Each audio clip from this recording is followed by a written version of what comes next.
प्रिय आत्मन, अब कल भी मैंने देखा हमारे आशीष जोग जी ने YouTube पर मेरा ये जो प्रातःकाल का उद्बोधन रहता है इसको उन्होंने डाला। अनेक बार ऐसे संकोच होते हैं, अपनों के बीच में तो कोई बात आदमी उत्साह से, मन से, बिना मन के उत्साह अनुत्साह सब में बोल लेता है, सब बोल लेते हैं। आप देखते होंगे कि आप सब लोग बोलते हैं, हम सब लोग बोलते हैं। पहले बालक बोलने की कोशिश करता है, फिर बोलता है, माँ से ज़्यादा बोलता है, फिर उसके बाद जो उसके जितने निकट होते हैं उनसे बोलता है। कोई अपरिचित आता है तो वो चुप हो जाता है, मुंह फेर लेता है या माँ के पास भागता है। धीरे धीरे उसका उत्साह बढ़ जाता है तो बड़ी बड़ी सभाओं को संबोधित करने लगता है। लेकिन सहज रूप से जो लोग होते हैं, जिनका उत्साह इतना बढ़ा हुआ नहीं होता, जिनके अंदर पात्रता ऐसी नहीं होती, वो संकोच करते हैं। और इसीलिए देखा होगा कि बहुत से शिक्षक आपको कक्षा में तो पढ़ा देते हैं, वो उनका अभ्यास हो गया है, लेकिन जब बड़ी सभा में कहीं जाते हैं तो वो बोल नहीं पाते। आपको लगता है कि क्यों नहीं बोल पाए हैं। ऐसी ही प्रायः सबकी स्थितियां होती हैं। तो मैंने जब देखा और सुना लोगों से कि YouTube माने आम लोग भी इसको देख सकते हैं, सुन सकते हैं, एक सहज सा संकोच हुआ कि अब इसमें कुछ भी बोलना उचित नहीं है, कुछ भी बोलना। अभी तक तो हम आपके लिए बोलते थे, आपके मित्रों बंधुओं के लिए, यानी जिनको आपने विशेष रूप से परिचित कराया है।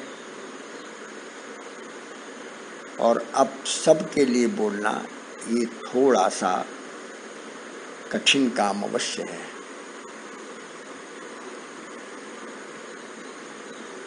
लेकिन आपकी इच्छा है, परमात्मा चाहेगा तो निर्वाह हो जाएगा, नहीं चाहेगा तो आप समझदार हैं, खुद ही इसको बंद कर दें।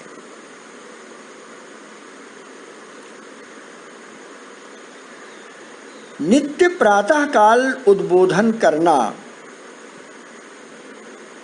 मैं उसी प्रकार से समझता हूं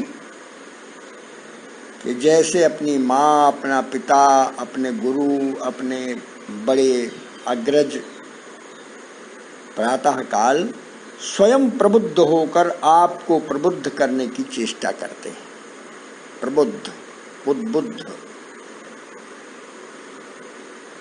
ये मेरे भीतर है वो शक्ति, मेरे भीतर वो भाव है, लेकिन उस भाव की अभिव्यक्ति होनी चाहिए। और वह भाव जब विचार से जुड़ जाता है और विचार जब ज्ञान संयुक्त होता है, तब फिर तो क्या आनंद है, क्या आनंद है। तब तो तुलसी के शब्दों में चली सुभग कविता सरिता सी।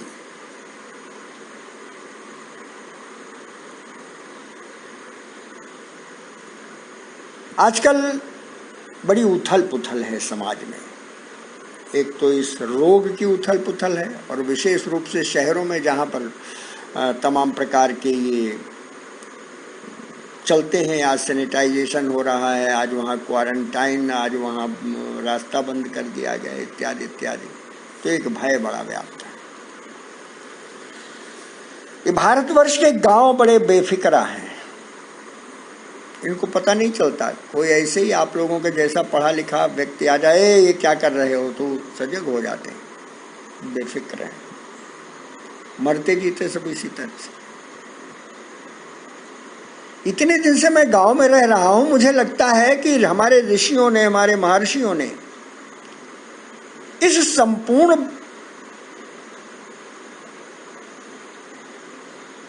वातावरण में, इस नभमंडल में इतना ज्यादा ज्ञान प्रवाहित कर दिया है, यज्ञ धूम्र के माध्यम से आकाश में भर दिया है कि एक सहज सामान्य सा व्यक्ति भी, वो किसी धर्म मजहब का हो, अगर गांव में, ठेठ गांव में रहता है, अरे भगवान की यही मर्जी है, उसके मुंह से अल्लाह भी नहीं निकलता, भगवान की ही मर्जी, ऊपर वाला चाहे।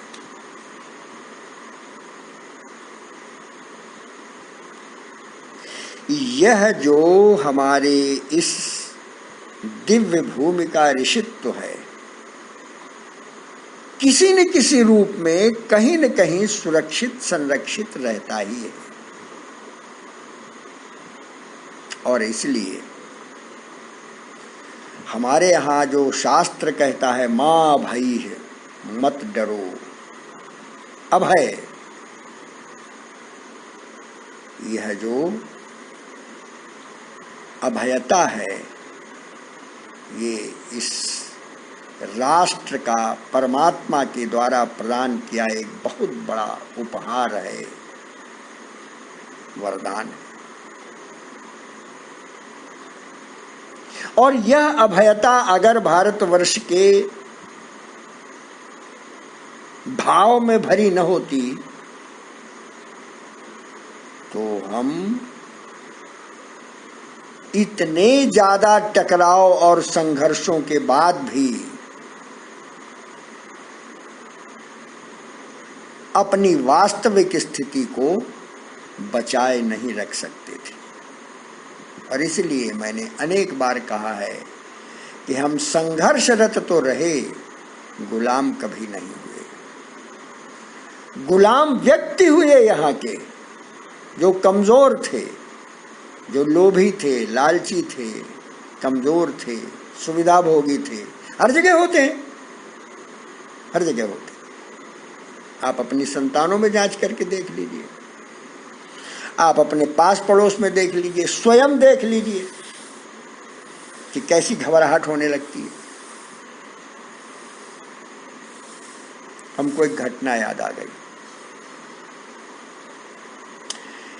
एक सब इंस्पेक्टर आए, बेचारे कहने लगे कि वो इस लड़के का वो बता दीजिए हमको रोल नंबर। प्रवेश परीक्षा होनी थी ना, तो उसी बीच में आईआईटी की परीक्षाएं होती हैं, ये सब चलता रहता है। तो प्रवेश परीक्षा में फार्म बंटते हैं, फार्म बंटने के बाद फिर विद्यालय का आ गया तो बताना आवश्यक हो गया। फार्म बंटते हैं, फार्म थे तो उस समय, अब क्या होता मैं नहीं जानता। तो उसके बाद फिर उसको सूचीबद्ध किया जाता है, फिर हम लोग उसमें दे देते थे कोड नंबर और रोल नंबर। तो कोड नंबर से कापियाँ जचती थी, रोल नंबर सुरक्षित रहते थे सूची में। सिफारिशें होती थी, बैरिस्टर साहब पास लोग जा रहे हैं, किसी के पास जा रहे हैं, तो वो बाकायदा अपना रोल नंबर लिखा देते थे। वो रोल नंबर लिख लेते थे, उसके बाद उसका नाम वाम लिखे, जो कुछ था, बहरहाल वो उनकी सूची वहाँ तैयार हो जाती थी। अब ये सब होने के बाद सिफारिशें होती थी। बहुत लोग, किसी ने बहुत बड़े आदमी से कह दिया तो उसका नाम बता दिया बच्चे का। अब नाम लेकर एसएसपी ने फ़ोन किया बैरिस्टर साहब को कि साहब ऐसा है कि एक ये लड़का है। तो उन्होंने कहा इसका रोल नंबर क्या है। अब रोल नंबर वो जानते नहीं थे, तो उन्होंने अपने थाने में कह दिया। थाने वाले ने सब इंस्पेक्टर को भेज दिया कि इस लड़के का रोल नंबर बता दीजिए। आईआईटी की परीक्षा हो रही थी, मैंने कहा भाई ये बड़ा मुश्किल है, अब हमको वो लिस्ट निकालनी पड़ेगी, फिर देखना पड़ेगा, फिर रोल नंबर अभी नहीं मिल सकता। वो लौट गया। उसके बाद वो थाना इंचार्ज आ गया, 3 स्टार लगाए था, उसने भी यही सवाल किया, मैंने उसको यही बताया। तो कहने लगा कि देखिए आपके लिए मुश्किल हो सकता है, हमारे एसएसपी साहब के लिए तो मुश्किल नहीं है, और उन्होंने आदेश दिया आपको तो देना ही होगा। अरे हमने कहा भाई एसएसपी साहब के नौकर आप हैं कि मैं हूँ? आपसे कहा आपको नहीं मिल रहा है, आप उनको बता दीजिए नहीं मिल रहा है। अब इस पर थोड़ा सा वो रुष्ट हुए, मैं भी रुष्ट हुआ, वो चले गए। आईआईटी के प्रोफेसर साहब ज्ञान मोहन जी थे, आए थे।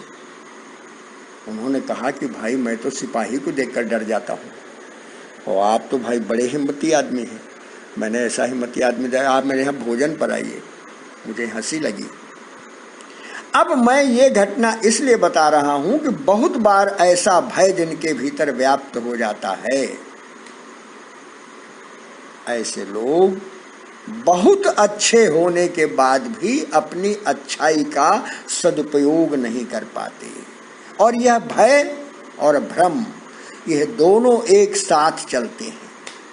और इसलिए मेरे प्यारे आत्मीजन, आपको मैं परामर्श दूंगा कि रामचरितमानस में उत्तरकांड में जिस समय प्रभु राम का राज्याभिषेक हो गया और सुर मुनि सब उनकी वंदना कर चुके, उसके बाद बंदी वेश में